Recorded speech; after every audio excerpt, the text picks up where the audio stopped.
Well, yesterday at this time, we had just learned that Buffalo police diver Craig Lehner's body had been found, and tonight another difficult process begins. Good evening, I'm Mary Alice Demler. And I'm Scott Levin. Now Lehner's police colleagues are trying to find out exactly what went wrong during that routine dive team training exercise.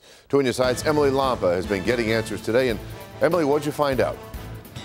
Well, Scott and Mary Alice, the latest information on this case is that the Buffalo Police Department Homicide Unit is now the lead agency on this case. They were actually out on the scene when they recovered Officer Lehner's body from the Niagara River, and today they were at ECMC for the autopsy. Now, even though the Homicide Unit is the lead agency, Lieutenant Jeff Rinaldo with the police department says that this is not a criminal investigation. I don't want people thinking that because homicide's involved, there's any thought of foul play. Homicide investigates all deaths that occur in the city. And when we asked if it was a conflict of interest to have one of their own units investigating the death of Officer Craig Lehner, they say it's not, because they consider it an industrial death, not a criminal investigation. Buffalo Homicide is working with PESH, an agency that looks into on-the-job deaths of public employees.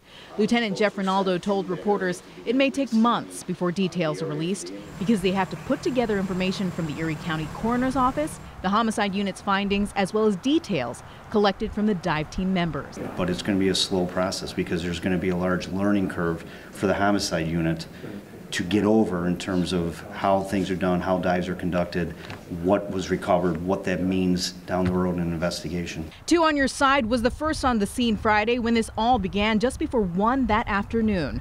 Our chief photographer, Andy DeSantis, captured the first images of crews trying to find Officer Lehner. Yeah, once we get in, she'll be fine.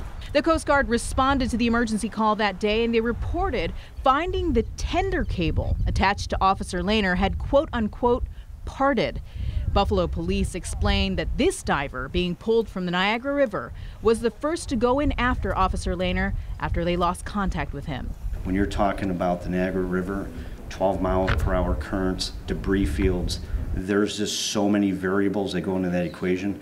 We may never know exactly what happened down there. Buffalo police say a key element of this investigation will be speaking with the other BPD dive team members. Has that conversation happened yet? It is not. Right now, again, because of the length of this thing, that entire team is placed on side duty, meaning that they've been given some time off by the commissioner to just recoup, rest, spend some time with their family. Lieutenant Rinaldo says that those dive team members and the conversations with them will happen after, perhaps sometime after, Officer Lehner's funeral.